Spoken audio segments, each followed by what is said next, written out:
I found that nothing in life is worthwhile unless you take risks. Nothing. Nelson Mandela said, "There is no passion to be found playing small and settling for a life that's less than the one you're capable of living." Now, I'm sure in your experiences in school and applying to college and picking your major and deciding what you want to do with life, I'm sure people have told you to make sure you have something to fall back on. Make sure you got something to fall back on, honey. But I never understood that concept, having something to fall back on. If I'm going to fall, I don't want to fall back on anything except my faith. I want to fall forward. I figure at least this way I'll see what I'm going to hit. Fall forward. This is what I mean. Reggie Jackson struck out 2,600 times in his career, the most in the history of baseball. But you don't hear about the strikeouts. People remember the home runs. Fall forward. Thomas Edison conducted 1,000 failed experiments. Did you know that? I didn't know that. Because the 1,001st was the light bulb. Fall forward. Every failed experiment is one step closer to success. You've got to take risks, and I'm sure you've probably heard that before, but I want to talk to you about why that's so important. First, you will fail at some point in your life. Accept it. You will lose. You will embarrass yourself. You will suck at something. There's no doubt about it. And I know that's probably not a traditional message for a graduation ceremony, but hey, I'm telling you, embrace it, because it's inevitable. And I should know. In the acting business, you fail all the time. Early on in my career, I auditioned for a part in a Broadway musical. It's a perfect role for me, I thought, except for the fact that I can't sing. So I'm in the wings, I'm about to go on stage, but the guy in front of me, he's singing like Pavarotti. He's just and he's just going on and on and on, and I'm just shrinking, I'm getting smaller and smaller. So they say, "Oh, thank you very much, and you'll be hearing from us." So I come out with my little sheet music, and it was Just My Imagination by The Temptations. That's what I came up with. So I hand it to the accompanist, and she looks at it and looks at me and looks out at the director and is like, "Nice."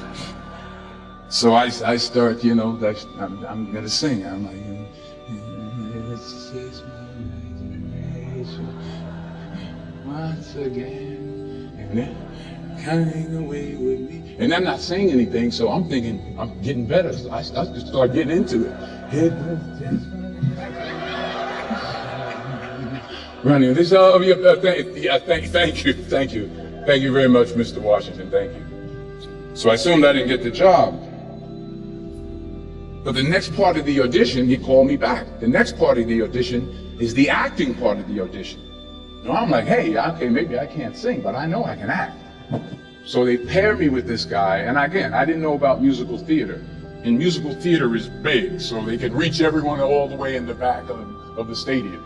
And I'm more from a realistic, naturalistic kind of acting where you actually talk to the person next to you. So I don't know what my line was. My line was, "Well, hand me the cup." And his line was, "Well, I will hand you the cup, my dear. The cup will be there to be handed to you." I said, "Oh, okay." "Well, should I give you the cup back?" "Oh, yes, you should give it back to me, because you know that is my cup and it should be given back to me." I didn't get the job. But here's the thing. I didn't quit. I didn't fall back. I walked out of there to prepare for the next audition, and the next audition, and the next audition. I prayed. I prayed, and I prayed. But I continued to fail, and fail, and fail. But it didn't matter, because you know what? There's an old saying, you hang around the barbershop long enough, sooner or later you're going to get a haircut. So you will catch a break, and I did catch a break. Last year, I did a play called Fences on Broadway. Someone talked about it. Won the Tony Award. And I didn't have to sing, by the way. But here's the kicker. It was at the Court Theater. It was at the same theater that I failed that first audition 30 years prior. The point is, every graduate here today has the training and the talent to succeed. But do you have the guts to fail? Here's my second point about failure. If you don't fail, you're not even trying. I'll say it again. If you don't fail, you're not even trying. My wife told me this great expression. To get something you never had, you have to do something you never did. Les Brown's a motivational speaker. He made an analogy about this. He says, imagine you're on your deathbed, and standing around your deathbed are the ghosts representing your unfulfilled potential. The ghost of the ideas you never acted on. The ghost of the talents you didn't use. And they're standing around your bed, angry, disappointed, and upset. They say, we came to you because you could have brought us to life, they say. And now we have to go to the grave together. So I ask you today, how many ghosts are going to be around your bed when your time comes? You've invested a lot in your education, and people have invested in you. And let me tell you, the world needs your talents, man, does it ever. I just got back from Africa like 2 days ago, so if I'm rambling on, it's because I'm jet lagged. I just got back from South Africa. It's a beautiful country, but there are places there with terrible poverty that need help. And Africa is just the tip of the iceberg. The Middle East needs your help. Japan needs your help.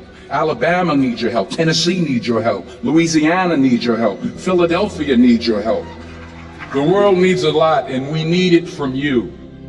We really do. We need it from you young people. I mean, I'm not speaking for the rest of us up here, but I know I'm getting a little grayer. We need it from you, the young people. So you got to get out there. You got to give it everything you got, whether it's your time, your talent, your prayers, or your treasures. Because remember this, you will never see a U-Haul behind a hearse. You will never see a U-Haul behind a hearse. You can't take it with you. The Egyptians tried it, and all they got was robbed. So the question is, what are you going to do with what you have? I'm not talking about how much you have.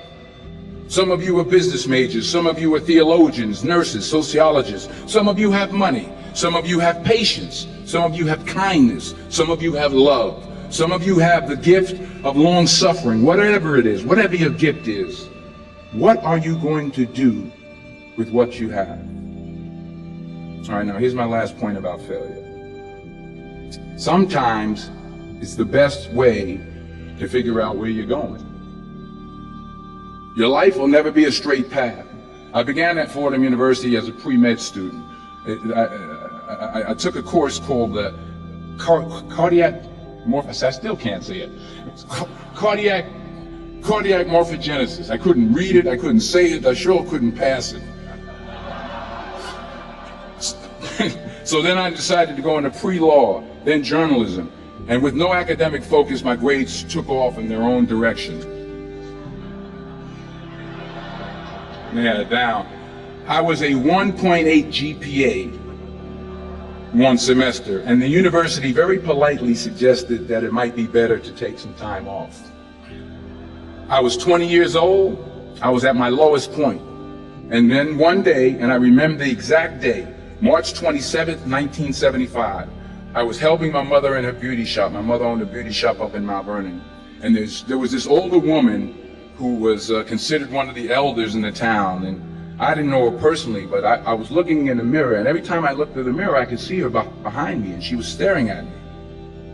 She just kept looking at me. Every time I looked at her, she kept giving me these strange looks. So she finally took the dryer off her head and said She said something I'll never forget. First of all, she said, somebody give me a piece of paper. Give me a piece of paper. She said, young boy, I have a prophecy, a spiritual prophecy. She said, you are going to travel the world and speak to millions of people. Now, mind you, I'm 20 years old. I'm flunked out of school. In fact, like a wise ass, I'm thinking to myself, maybe she's got something in that crystal ball about me getting back into school next fall. But maybe she was onto something, because later that summer, while working as a counselor at the YMCA camp in Connecticut, we put on a talent show for the campers. And after the show, another counselor came up to me and asked, have you ever thought about acting? You're good at that. So when I got back to Fordham that fall, I got in and I changed my major once again for the last time. And in the years that followed, just as that woman prophesied, I have traveled the world and I have spoken to millions of people through my movies. Millions who up till this day couldn't see me, who up till this day I couldn't see while I was talking to them, and they couldn't see me, they could only see the movie. They couldn't see the real me. But I see you today, and I'm encouraged by what I see. And I'm strengthened by what I see. And I love what I see.